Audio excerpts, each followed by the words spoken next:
Hello and welcome. This VPAL signature event is brought to you by Harvard's Office of the Vice Provost for Advances in Learning in partnership with the Harvard Alumni Association. I'm pleased to welcome our speaker this evening, Joseph Gahn. Without further ado, Professor Gahn, the virtual floor is yours.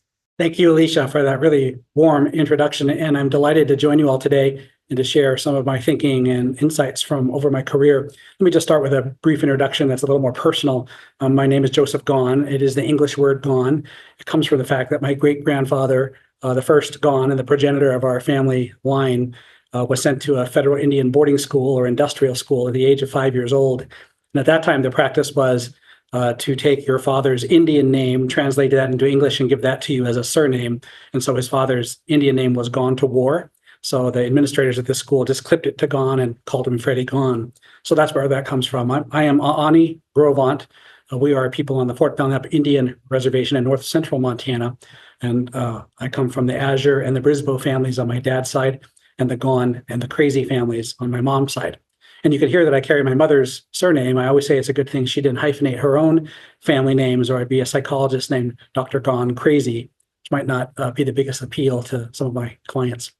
I'm really delighted to speak with you today. The title of my presentation is Rethinking American Indian Mental Health Services, Explorations in Alternative Science. So let me start by recounting for you an early career lesson that taught me a lot about mental health concerns and considerations in Indian country, specifically on my home reservation, the Fort Belknap Reservation in north central Montana. Just by way of background, you're probably aware that in American Indian communities, we experience certain disparities in mental health problems. In too many of our communities, we have epidemic levels of distress that we're contending with. This includes a high prevalence of trauma, substance abuse, and suicide. And unfortunately, the mental health services that are on offer to try to meet this important pressing need are often underfunded. That's true of the Indian Health Service and has been true really since its inception, that there's not really adequate allocations by Congress to meet the full health needs of Indian people. And so that leads us with a large unmet need in this domain. You might think then that addressing mental health disparities in American Indian communities is a pretty straightforward proposition. We have pronounced mental health problems on the one hand, and we have underfunded mental health services on the other hand. And so isn't the solution simply to expand mental health services? Let's get some resources and let's get more treatment offered, more services available, maybe placed in other parts of the community so more and more people can access them. Seems like the obvious solution. Well, this early career lesson that I'm about to share with you suggested to me that maybe the solution wasn't quite that simple. One of my very earliest research projects was to go home to Fort Belknap and to begin to explore the relationship between cultural practices and cultural orientations and distress or psychological disorder on my own home community. And so in more anthropological style format, I went about conducting interviews with people on my reservation. These were open-ended and discovery-oriented interviews, which is to say that I tried to bracket or leave aside all of my training as a mental health professional and a clinician to instead pursue in local understanding and in local terminology how people made sense of mental health and mental health concerns at home. So I was interested in obtaining local construals about the relationships between culture, drinking, depression, and so forth. And after interviewing a number of people, whether they were service providers, tribal leaders, members of a large extended family, I ended up focusing in on a case study with an individual who in our work together opted to go by his Indian name, which was Traveling Thunder. And so with respect to this Traveling Thunder and my interview with him, I really came to understand his perspective, which included what we in medical anthropology would refer to as an explanatory model. An explanatory model is a way of thinking and accounting for and making sense of certain kinds of medical ills or medical problems, in this case, mental health problems. And with respect to an explanation for Indigenous suffering in a mental health domain, Traveling Thunder really thought about this with respect to 4 historical eras that had impacted Indian life, 4 historical eras. So let me go through these with you now. The first era was the era prior to the arrival of Europeans to this hemisphere. It was an era that Traveling Thunder characterized almost as a paradise, this era of pre-colonial existence. And here's what he had to say about that. Quote, "See, there was no alcohol on this continent 500 years ago. There was no drugs. There was no problems, no domestic problems, no social problems. Everything was good because everybody lived according to a custom and teachings.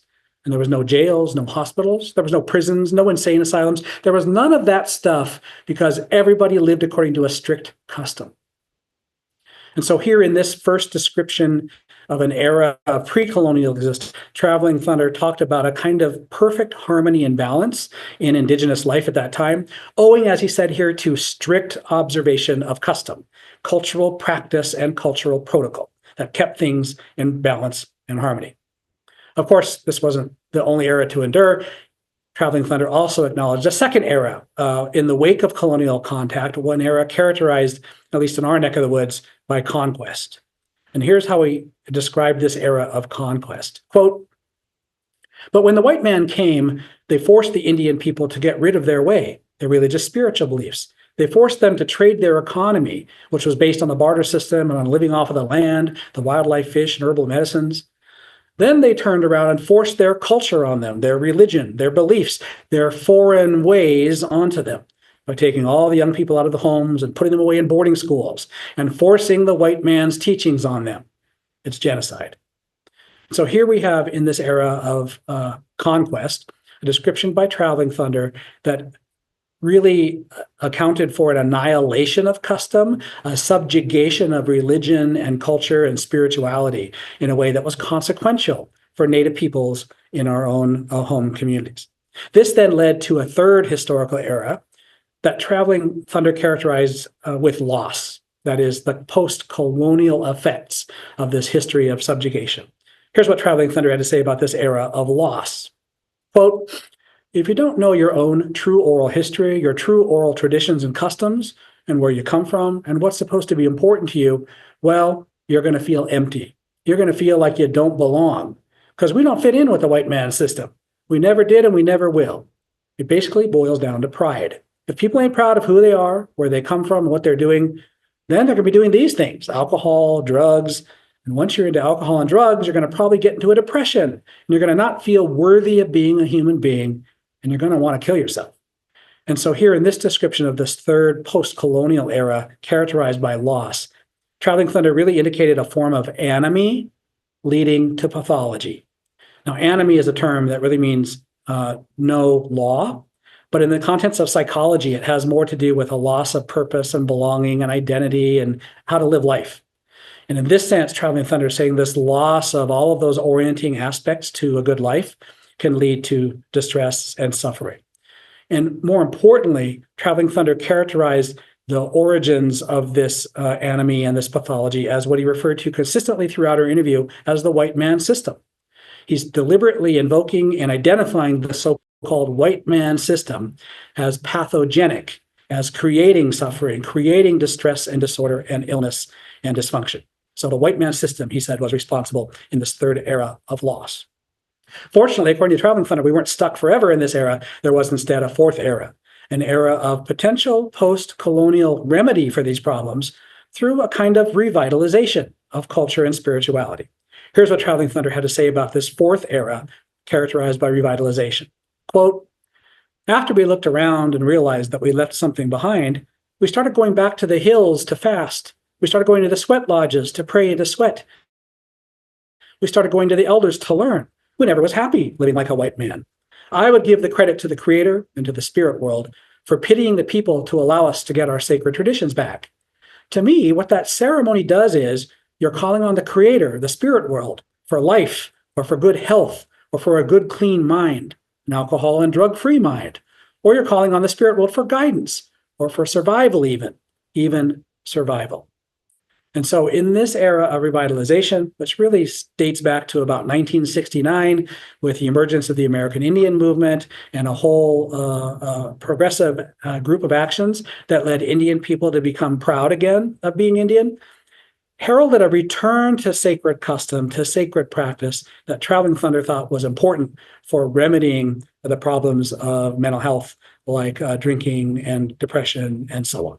And so just to then abstract a little bit and try to summarize what Traveling Thunder taught me, he really had this explanatory model which is a local account for how mental health problems arise in our communities, where they come from, and of course, what you might be able to do about them, by pointing to a very clear pathological process.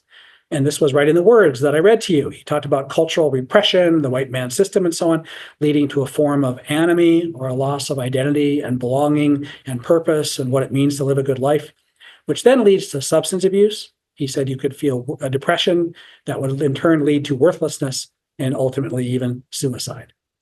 Now, what stands out to me about this particular account from Traveling Thunder is that he offered really little elaboration of personal distress. In contrast to mental health professionals who are trained to think about psychiatric problems in terms of biology or even psychology, Traveling Thunder didn't talk about brain chemistry. He didn't talk about genetic predispositions. He didn't even talk about early childhood experiences or family dynamics or psychodynamics. Instead, he offered an account which emphasized history, culture, and spirituality. So it wasn't a personal account about this individual and that individual. It was a group account based on shared history, shared experiences involving cultural subjugation and eventual spiritual revitalization. Finally, he attributed all of this, of course, to the pathogenic, or the source of origin and for suffering, aspects of the white man system. In other words, for Traveling Thunder, colonization is the original and important and key cause of American Indian distress and suffering and dysfunction. In doing so, he really emphasized systemic factors over intrapersonal factors, the idea of the white man system and taking kids away from their families and putting them in boarding schools and forcing a new religion onto them and so on, over issues like psychodynamics or family histories or biology of various kinds. And in doing so, he really emphasized shared community vulnerabilities. Again, it's not about this person or that family. It's about all of us who have borne the legacy of these sets of experiences. Now, we actually have a pretty ready-to-hand way of talking about this kind of explanation for mental health problems throughout Indian country today, and the term would be historical trauma. If any of you know anything about Indigenous mental health and you've encountered this term, historical trauma, it's also made its way into other communities who have experienced marginalization and subjugation as well. But what's interesting about Traveling Thunder's explanation here is it accords very well with how we now think about historical trauma, except that he never referenced trauma himself. He never used that word. And indeed, he didn't use much psychology at all, as I sort of explained. So that's kind of an interesting difference that we can talk about during the exchange if you want to. Well, if you're learning this for the first time in the way that I was back then, you might wonder along with me, what is the relevance then of psychosocial mental health interventions, like counseling and therapy, mental health services more generally? What good is it? What are we supposed to do with it? How is it useful? And so I put it to Traveling Thunder. I asked him, look, if you had a loved one who was going through a really tough time, they maybe were in crisis, under what conditions would you take them down to the Indian Health Service Behavioral Health Clinic at the Fort Belknap Agency and get them some help? Well, he grew quiet in response to that. And it felt like a long silence. It was probably only 10 seconds, but it felt like a long time. And then he resumed in quite sober terms to sort of say the following about mental health services. Quote, I guess it's like a war, but they're not using bullets anymore. They want to wipe us out, and therefore the Indian problem will be gone forever. But they're using a more shrewder way than the old style of bullets. If you look at the big picture, you look at your past, your history, where you come from, and you look at your future, where the white man's leading you, I guess you could make a choice. Where do I want to end up? And I guess a lot of people want to end up looking good to the white man. Then it'd be a good thing to do. Go to the white psychiatrist in the Indian Health Service and say, well, go ahead and rid me of my history, my past, and brainwash me forever so I can be like a white man. I guess that'd be a choice each individual will have to make. Now, it was clear from Traveling Thunder's discussion that he was not interested in making that particular choice for himself or his loved ones, but he did allow that it was a choice that people in the community could make. In describing mental health services in this way, Traveling Thunder is clearly identifying mental health treatment as, at least for some swath of our community, as a cross-cultural encounter, one in which there are clear differences, even divergences in cultural sensibility and orientation and acceptability that would make this an unusual, odd, perhaps threatening engagement. But more importantly than even just a cross-cultural encounter, which of course often can be remedied by a meeting of the minds and just sharing and exchanging understandings and really trying to find a way forward together, Traveling Thunder is also pointing out that mental health services can be the site of what we might call neo-colonial cultural proselytization. Neo-colonial, of course, means it's an ongoing form of kind of secret subjugation. And in this case, proselytization is a word I chose very carefully because proselytization has to do with like missionary work. And we're familiar with Christian missionaries in many of our tribal communities who are often sent kind of at the behest of the government to try and civilize American Indian people through long processes of colonial subjugation by converting us to Christianity. So this missionary work is something that people in our communities know about and understand pretty well, but most people don't think of counseling and psychotherapy necessarily as a form of missionary work. But I think Traveling Thunder is inviting us to think of it like that. He's suggesting that maybe these white psychiatrists in the Indian Health Service are trying to rid you of your history and your past and trying to brainwash you basically to be like a white man.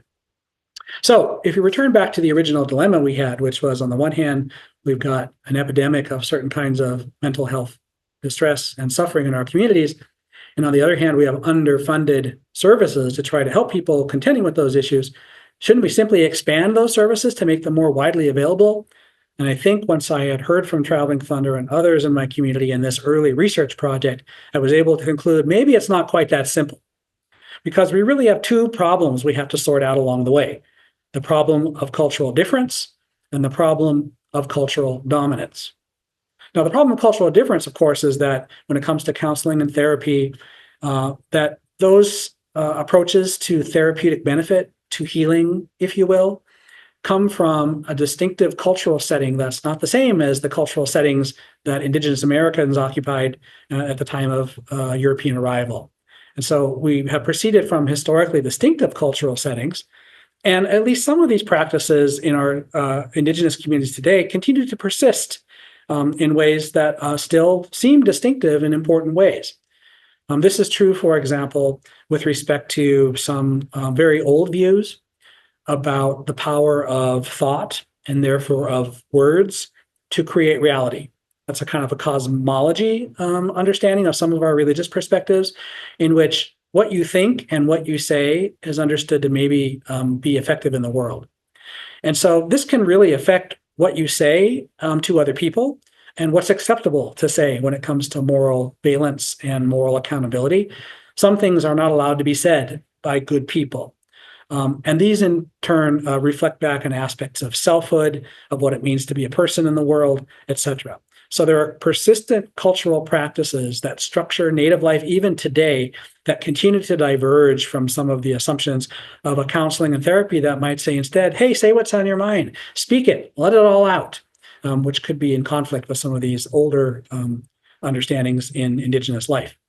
And so the simple point here, I think, is to recognize that the norms, the routines, the logics of the mental health clinic are not always those of the tribal community. There can remain difference and even divergence. Well, as I said, difference and divergence isn't necessarily a problem. You can meet on equal footing and you can work out these differences and find ways forward often.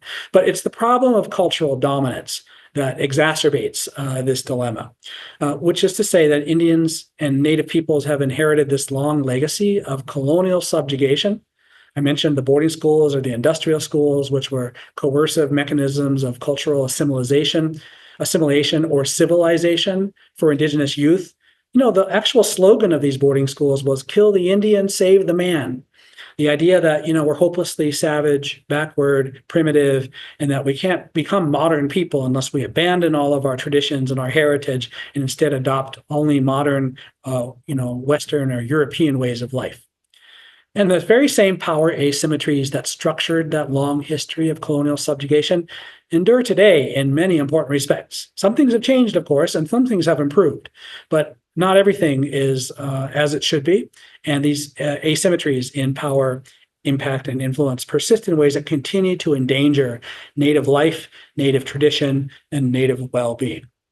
So all of this gave rise to me early on and in recognition or understanding of what I call the post-colonial predicament of mental health services for American Indian and other Indigenous communities here in the United States. First, you'll notice that I say post-colonial with the post in parentheses. That's because it's not entirely clear that American Indian communities are post-colonial, which means after colonization. Some of what goes on in our communities is still pretty darn colonial. So I'm just acknowledging that while a lot of things have changed, some of it for the better, there's still some things that haven't changed enough. But in any case, when it comes to this post-colonial predicament, what I'm referring to is the fact that on the one hand, we have really urgent community needs when it comes to mental health issues. We live too often in impoverished and high-risk settings that are not really predisposed to thriving, to well-being, and to good mental health. And as a result, we have these long-standing and long-documented disparities in mental health status. So urgent community needs on the one hand, and yet on the other hand, the underfunded services that are available, even those that are available, are often incongruent with the cultural orientations and dispositions of some of our people. This is why Traveling Thunder really characterized the activities of white psychiatrists as an invitation to, quote, brainwash me forever so I can be like a white man.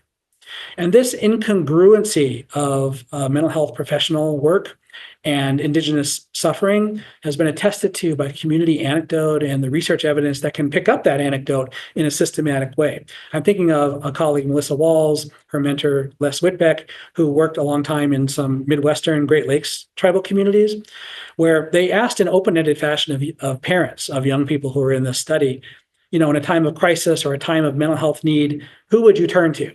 And it was kind of an open-ended, list as many people as you can, maybe rank order people. And mental health professionals didn't even make the top 10. So it's a sense in which the ones who people would most want to turn to when they're in crisis and in desperate need of help are not necessarily mental health professionals. In part, I would suggest because the incongruency of what the mental health professions offer through clinical services and what some Native people really feel like would be most beneficial or helpful to them in times of great need.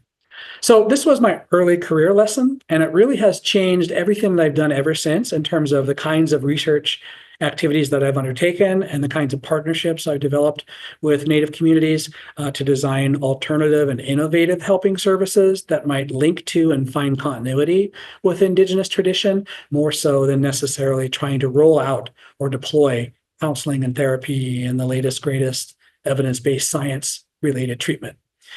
And one thing that I've come to recognize from Traveling Thunder and from this early lesson, and then through subsequent work throughout Indian country in a number of reservation and urban Indian communities, is that Native people, when it comes to mental health concerns and considerations, often advance what I refer to now as an alternative science.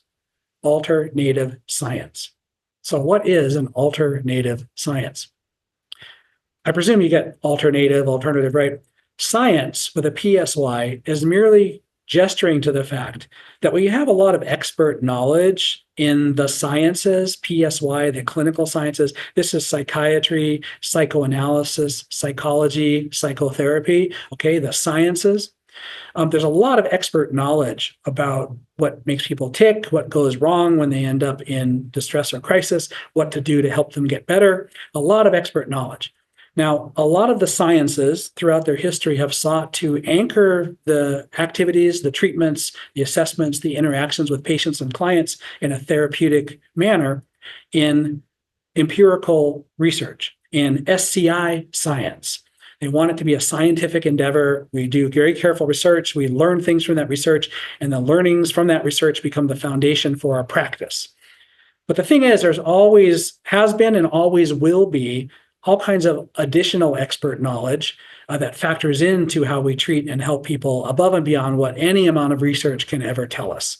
So that's why I'm referring to it as PSY science. It goes above and beyond what actual SCI science can teach us and tell us about how to do work. And a lot of this other kind of expert knowledge is cultural in origin. And that's why there can be cultural difference and even cultural divergence around what the mental health professions teach and preach and what Native communities might want or desire. So this alternative science is an Indigenous community mental health discourse, not a professional discourse, not what psychiatrists and psychologists are taught to do, but what Indigenous people who are in mental health roles or in mental health advocacy instead have adopted or embraced. It's distinct from but parallel to professional psychiatric discourse. And one way that it's distinct from and parallel to it is it often contests and recasts key concepts and approaches in the mental health professions from an Indigenous angle or through an Indigenous lens. And facets of this have been evident everywhere I've gone in my work in Indian country. And so this alternative science is recognizable, even if it's not necessarily systematically laid out in the way I'm about to in the minds of everyone I've talked to. And I'm going to explain this a little bit with reference to 4 domains that are relevant to mental health work, to mental health activity.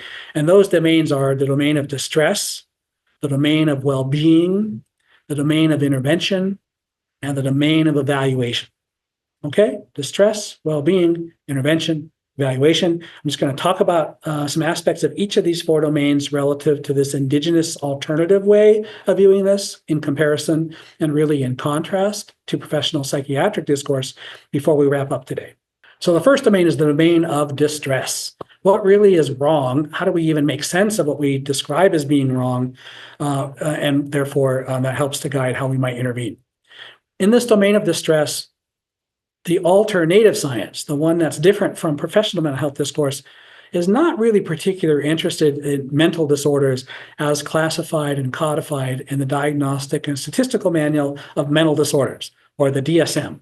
For those of you who know mental health, the DSM is kind of like the Bible of psychiatry. There are hundreds of mental disorders that are listed in the DSM. This is not what Native people who are engaged in mental health work are really that interested in. For one thing, a lot of these disorders that are classified in the DSM are pretty radically decontextualized from the circumstances of life that give rise to them. So we have, for example, major depression, or clinical depression as it's more commonly known. And there's signs and symptoms. You have to have 5 of 9 for 2 weeks or longer to qualify for a diagnosis of major depressive disorder. But, it doesn't matter if it was from divorce or from a violent trauma or anything like that. The context that gave rise to that suffering is considered to be kind of immaterial.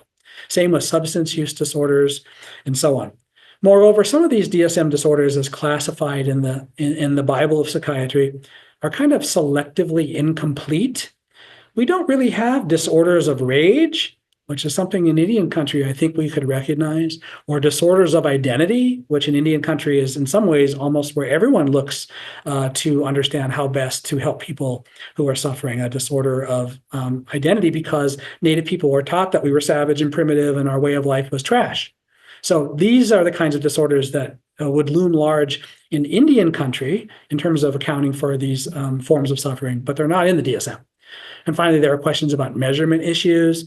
One thing that the very best research studies that try to characterize what kinds of mental health conditions do Native people tend to suffer from, they found that, maybe lower rates of major depression and lower rates of what are called internalizing disorders more generally. Internalizing disorders are disorders that are kind of kept within, like anxiety and depression, mood disorders and anxiety disorders. Well, sometimes these best case research studies find low rates of those kinds of problems and then higher rates of what are called externalizing disorders like substance use disorder or conduct disorder. So Native people that I've encountered throughout Indian country who are engaged in mental health are not so interested in DSM. Rather, they're interested in historical trauma. Historical trauma is really where people look to account for the onset of these forms of suffering. Historical trauma is a language for talking about suffering that involves radical and psychological trauma. We kind of know what those are. You put those together, that's where historical trauma comes from. And when it comes to historical trauma, really it sort of emerged as a complicated form of post-traumatic stress disorder or PTSD. That's how theorists of historical trauma first started talking about it. And the thing that makes historical trauma different than personal trauma or than PTSD are what we call the 4 C's of historical trauma. First, it's colonial in origin. And the way Traveling Thunder talked about, it's from colonial subjugation, by European arrivals. It's collectively experienced. That is, it's not just me or you or this family or that family, but it's kind of everybody that's susceptible to it in our community. It's cumulative. That's because our colonial subjugation was not one-off, this one thing. Instead, it was first being chased around by the army, maybe massacred for failure to report to a reservation when you were told. Then it's reservation captivity, where you're not allowed to leave. Then it's starvation because the rations don't come as promised by the government. You don't have anything to eat. When you're malnourished, you're susceptible to disease. And so you get epidemics of measles or flu that kill all kinds of people in your community. Then your kids are snatched away and sent to boarding school against your will, where they're abused and in a loveless environment for too much of their young lives, etc. The idea is here it's cumulative, it snowballs across these kinds of instances of oppression. And finally, and most importantly, it's cross-generational. It's ancestral suffering that echoes and reverberates through the generational lines to descendants. And so that people today in Indian country are still susceptible perhaps to the impact of historical trauma, in some cases in the same ways that their grandparents and great-grandparents might have been as well. Again, historical trauma is pretty much what Traveling Thunder had to say in terms of his explanatory model. So we've already kind of talked about this in a way that I hope illuminates. So in this one domain of distress, an alternative science is not that interested in the DSM or the many disorders that are classified therein, but rather much more interested in historical trauma, which provides an explanation for mental health issues in the context of colonial subjugation and wants to think about how do you remedy it when you frame it that way. A second domain beyond distress is the domain of well-being. What's interesting is that mental health professionals often don't have a lot to say about well-being. We don't theorize and try to conceptualize it in great nuance. In some ways, it's just the taken for granted implicit alternative to suffering and distress. And so it's a little harder to specify what exactly the parameters of well-being are in mental health professional life. But really, one thing we can be very clear about is it's not neoliberal individualism, which I think characterizes a good swath of the educated middle classes in America. Neoliberal individualism is the idea that each of us are free agents navigating free markets in autonomous pursuit of happiness and wealth. And so in this modality of life, a young person, sets forth from their home of origin and their community and goes off to a college far, far from home, where they can get the best, most elite education that they're able to obtain and maybe afford, so they can get a great degree and get a good job and could go off and pursue wealth and presumably happiness doing something they love. And as an individual, even if they're no longer anywhere near where they grew up or being with their family in some of the extended way that would otherwise be common. Let me suggest to you that in this alternative science, Native people are not that interested in this particular domain of well-being and characterized in that way. Rather, and there's variations here, so it's hard to get too specific in a way that will generalize, but I think it'd be better to say that Native lives are oriented around forms of relational selfhood, in which a kind of collectivism or sociocentricity predominates. So this is about kinship roles and obligations. How do you be a good relative? What is your obligation to your relatives by virtue of your kinship structure? How do you live out a sociocentric, not an egocentric, but a sociocentric self-orientation that fulfills roles and duties to your loved ones and the people you're committed to in your community? And these kinship obligations are not only to other humans in your kinship networks, family members, and so on, but you have responsibility to and for non-human relatives as well. Those can be other animal beings that are in your ecology. Those can be sacred sites, which might be inhabited by holy persons, spirit beings.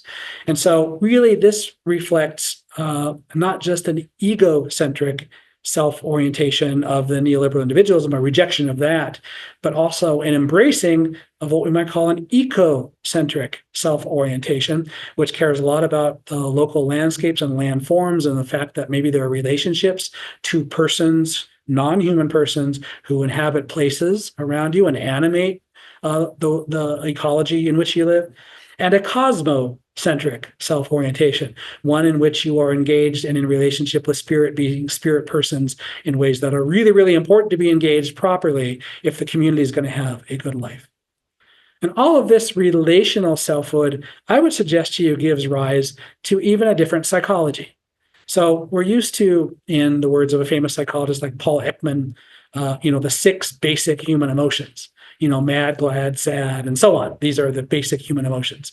But, we might posit that in a relational self-orientation, the emotions that are most important are not decontextualized or removed from social life in the way that happiness or anger is, that the social emotions might loom a lot larger. So what do I mean by social emotions? On the Northern Plains, where I'm from, our entire religious understanding of how you interact with non-human persons and powers is through a mixture of pity and respect. Pity is obligated really from higher power beings to lower power beings, and respect is obligated from lower status persons to higher status persons. And so you have this entire cosmology in which respect moves up the hierarchy of power and pity moves down. And so ceremony is all about respecting non-human persons who are much more powerful than most humans. And those beings offering pity or compassion, we might say, back to circulate life and health and goodness in general. So pity and respect are examples of social emotion. Instead of depression or sadness, we might have loneliness, which is a form of suffering that comes from being outside of relationality, outside of circles of obligation and so on. Jealousy, we can hear in our community about violence even breaking out when someone suffers from quote unquote insane jealousy. Pouting is a behavior you can find. Hostility, suspicion, resentment. So we have a whole way of talking about emotional life that is anchored and key to a relational selfhood in a way that maybe the 6 basic human emotions that are so decontextualized from relationships would otherwise talk about. And so we have an alternative science that conceives of distress differently, that conceives of well-being differently, and also conceives of intervention differently.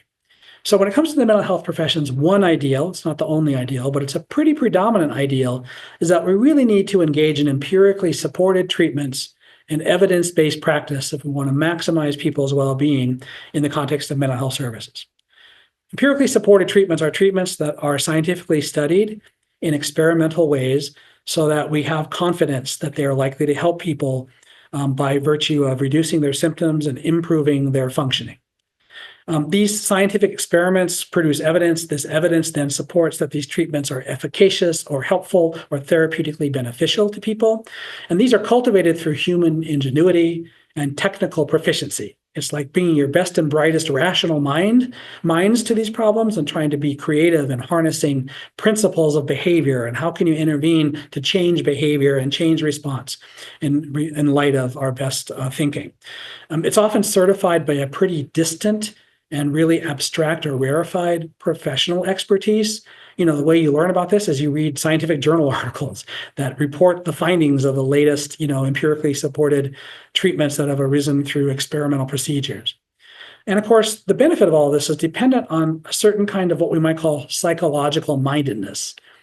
Psychological mindedness is like a package of cultural orientations and assumptions that in which people who embrace it, are really introspective, have a sense that they're responsible for an inner life and an inner narrative and should know what they're feeling and track and monitor what they're feeling and have goals and dreams and be aware of where they're reaching and attaining and where the ways which they're falling short, and can be conversant and very verbal and expressing what they're feeling and what they're thinking and all that inside stuff to others. And I'll suggest to you that actually most of the world is not particularly psychologically minded, that this is a particular cultural preference that comes with, frankly, affluence. Individualism is accompanied really with affluence. And the reason some of the Western nations could cultivate that Western individualistic affluence was through colonial plunder of the rest of the world. And so psychological mindedness is a byproduct of that historically. And I would say that you wouldn't necessarily assume that that's what would be going on in lots of other parts of the world, including Indian country. So if it's not empirically supported treatments and evidence-based practice, what is the kind of intervention that an alternative science would be interested in and prescribe?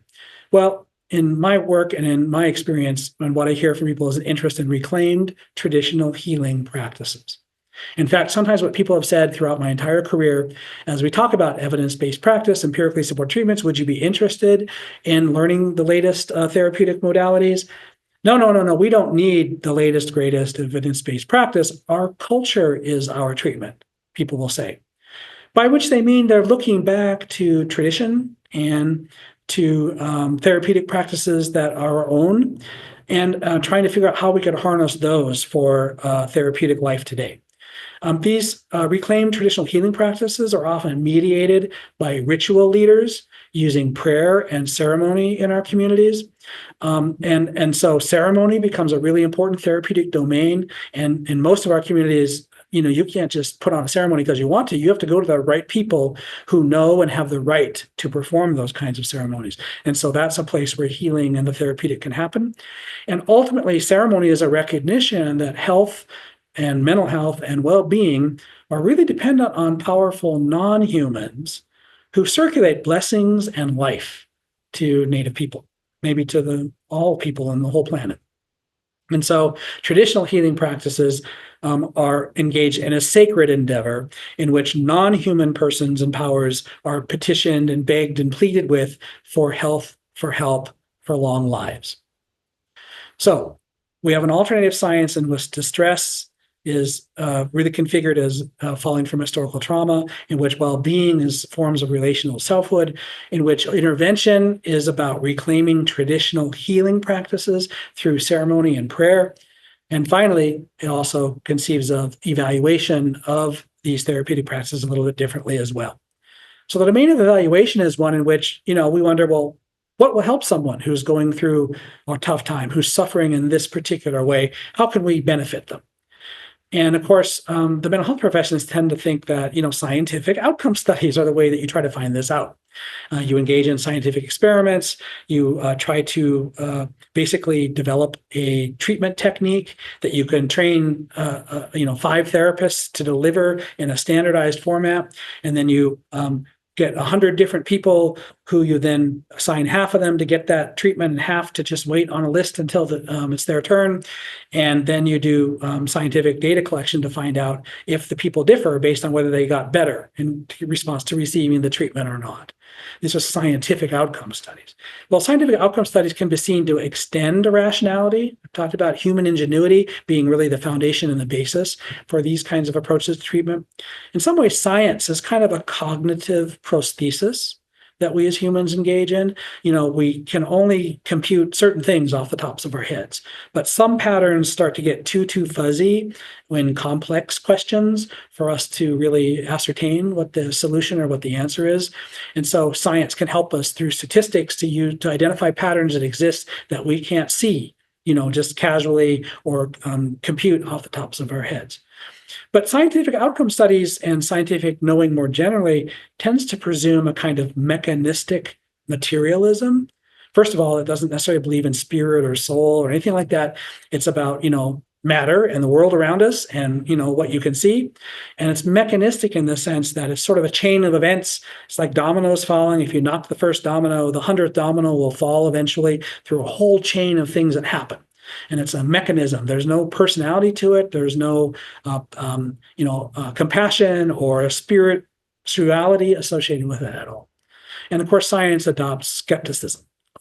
The questions of science are what do you know and how, or what do you mean and how do you know? Those are kind of the two questions we really want to ask. And that skepticism, of course, is selective. Science doesn't necessarily train that selective skepticism on itself, maybe as often as it should.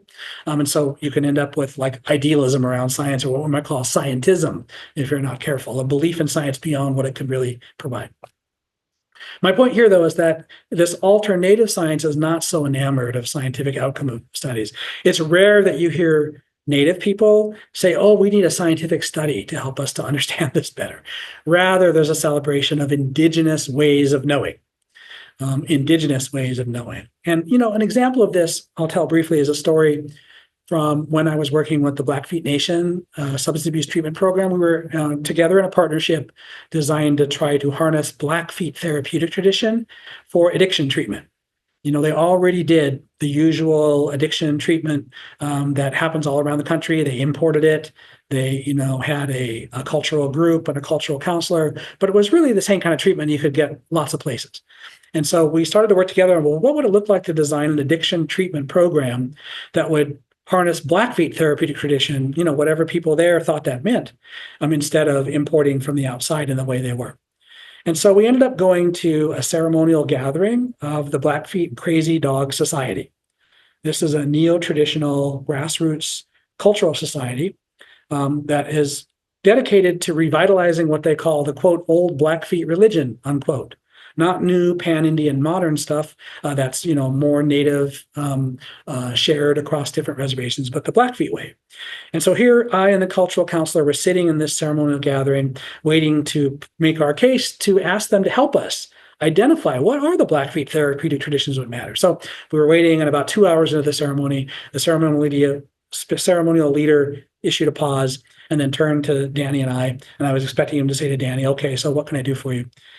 And Danny says, "Okay, Joe, take it away." So here I was in this ceremonial gathering and about to say what we wanted. And I said, "Well, those of us who are engaged in mental health research study interventions to try to figure out what works and what doesn't work. And a lot of people in the broader world, really don't have evidence and therefore do not yet know whether ceremonial participation like this can remedy addiction for Native." And before I could even finish the sentence, the gathering erupted in laughter. There must have been, hilarity and guffaws for 10 or 15 seconds before it finally quieted down. And the leader looked and he said, "Every single person sitting in this lodge today is proof that our ceremonial ways and traditions can remedy addiction." And so to them, it was utterly laughable that we didn't yet know in the broader mental health world that ceremonial practice could matter. And in some ways, this is indexing or invoking the authority of narratively conveyed personal experience as being, in some ways, in Indian life, the highest form of knowing. Whether you experienced it personally and it had good things for you is the most important thing you would want to know from someone else about what helped them. And so it's on the basis of this approach to epistemic knowledge making understandings of the world that people in Indian country will say, we don't need the latest, greatest evidence-based practice. We can go back to our own culture and our own traditions and produce practice-based evidence. Evidence that we know what works from the fact that our ancestors have been engaging in these sorts of ceremonial traditions for millennia. Okay, so let me just summarize, and then we'll move out to some exchange. An alternative science. Alternative because it's native instead of psychiatric, and science, PSY, because it's about expertise that goes well beyond what any SCI scientific studies can really show.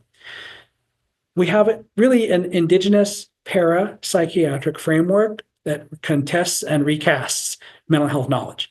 When it comes to the domain of distress, the interest is not mental disorders, but historical trauma. When it comes to well-being, the interest is not neoliberal individualism, free agents navigating free markets in autonomous pursuit of wealth and happiness, but relational selfhood, sociocentric selfhood that has duties and roles to others in the community. The interest in intervention is not empirically supported treatments or science-based therapeutic techniques, but instead reclaimed healing practices. And in terms of evaluating outcomes and knowing what works, it's not scientific studies, but rather indigenous ways of knowing, especially those that privilege and prioritize firsthand knowledge and personal experience as being super important. I've tried to unpack quite a bit for you today. It's a little bit like asking you to drink from a fire hose, I know. And so we'll have a chance to maybe clarify or take on questions that you might have. Let me just close by saying I've written about all of this stuff. So anything that we've talked about today, if you go to my website, gonetowar.com, almost all of my publications are available for free download from there. And you can read or you can email. We could have further consultation about this. I just want to make sure that you're aware of this resource. And I told you why it's Gone to War. That's because our family name Gone comes from, that relative, that ancestor whose Indian name was Gone to War. Okay, I'm going to close out of my slides and open it up for discussion based on Q&A, chat, and whatnot. And I'm going to be turning to Alicia to help guide us through. So please, Alicia. So the first question is, what is the role or effect of intergenerational trauma on Indigenous individuals affected by mental health services and struggles with substance abuse? Would you categorize this in a similar way to historical trauma? And how can this be most effectively treated or remedied in services provided? Thank you for that question. There are lots of alternative ways of thinking and talking about trauma in the mental health realm today. And historical trauma and intergenerational trauma are two pretty prevalent ways of thinking about it. Historical trauma is understood to be a form of intergenerational trauma. So that's one thing to know. Intergenerational trauma could be much broader than just Indigenous communities or colonial subjugation. But historical trauma has really been described in terms of Indigenous colonial subjugation and in the different ways we talked about it. In terms of what you do about it, I would say that one thing that this frame helps us to understand are, first of all, that suffering in the domain of mental health, when we look at it as addiction, trauma, suicide, those kinds of things, instead of thinking of them as, brain diseases, which some mental health professionals and practitioners have said, all mental disorders are brain disorders, instead of reducing it to a biology, historical trauma as a way of our thinking about all of these forms of suffering as post-colonial disorders. So it's anchoring them in the history of colonial subjugation.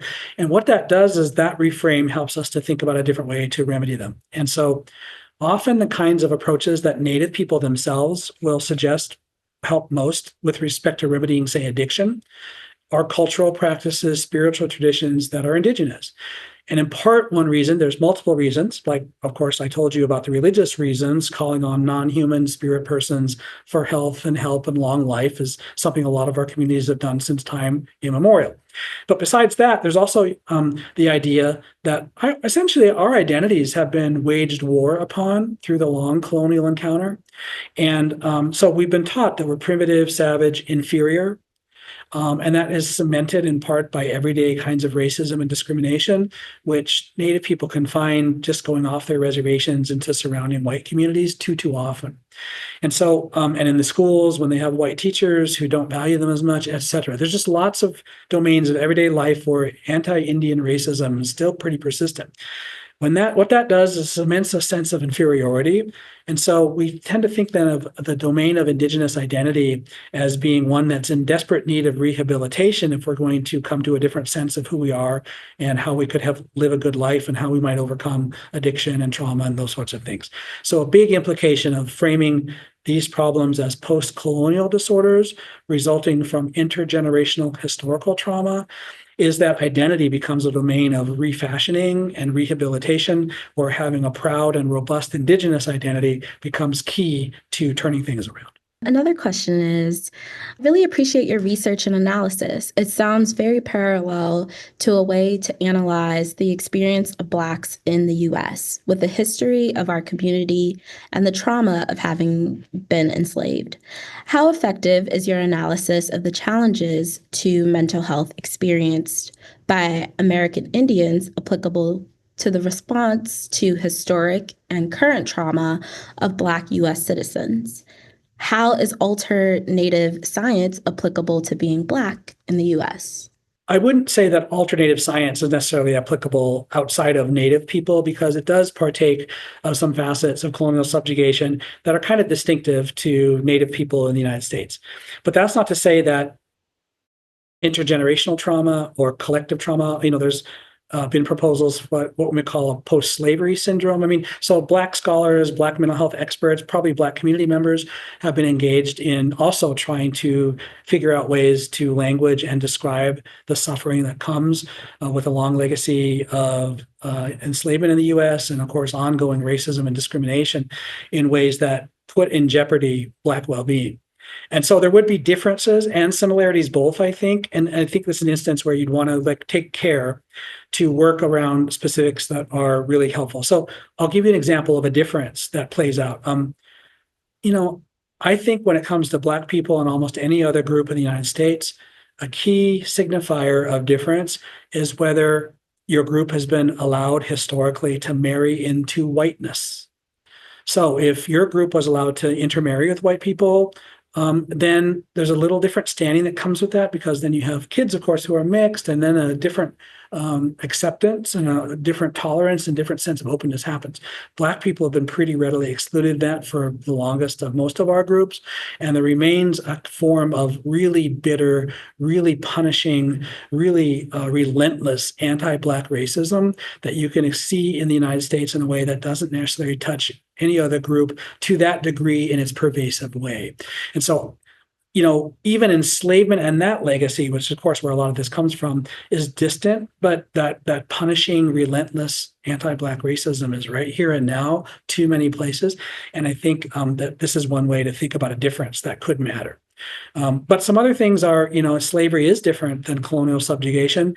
We are in many instances still in our homelands. And of course, enslaved Black people were taken from their homelands and brought over here. That's a really big difference. We can look to powers and personalities that still inhabit the worlds in which we are long familiar in some of our Native communities in a way that may not be possible for some Black people, although I bet Black communities might have formed some of those over the course of the long history of being in America. So there's lots of differences to account for, which is why I think we can't just export alternative science. But some of these things I think would generalize well and then have to be tailored and thought through, which I think a lot of Black mental health experts have engaged in. Could you give us an update on how and where your work is being implemented, and what impact does the current federal administration have on its implementation? Not just my work, but the work of lots of other great Native researchers, health researchers, mental health researchers, I think touches down best when Native communities, also this is one of those differences probably with other communities of color in the United States, we have a really distinctive political status in the United States. We're domestic dependent nations because we signed treaties with the European powers and then the United States. Indians are recognized as sovereign polities within the United States. The US Constitution doesn't even apply in Indian country, except in those instances where Congress has deliberately said it applies. And it has said it applies in lots of ways, but not every way. There is not, for example, the guarantee for the freedom of expression of religion in Indian country, because some tribal communities are like aspired theocracies, so there isn't that freedom guaranteed. In any case, my point is that Indian country is a very interesting healthcare ecology in which tribal communities possess the right to take over federal dollars and administer them with a lot less constraints. And so we can innovate in healthcare and in mental health care and in substance abuse treatment in ways that are really hard to do anywhere else in the country. What that means is since the 1980s, at least, addiction treatment programs that are run by tribal communities for their own citizens have taken advantage of ceremony and of the sacred to try to benefit people through the sweat lodge ceremony, for example, in ways that probably can't happen as easily or readily in other parts of the world. And so the way this stuff gets taken up is the championing of tribal sovereignty and of the ability for tribal nations to determine for themselves how they want to engage in providing services. And there's room for real innovation.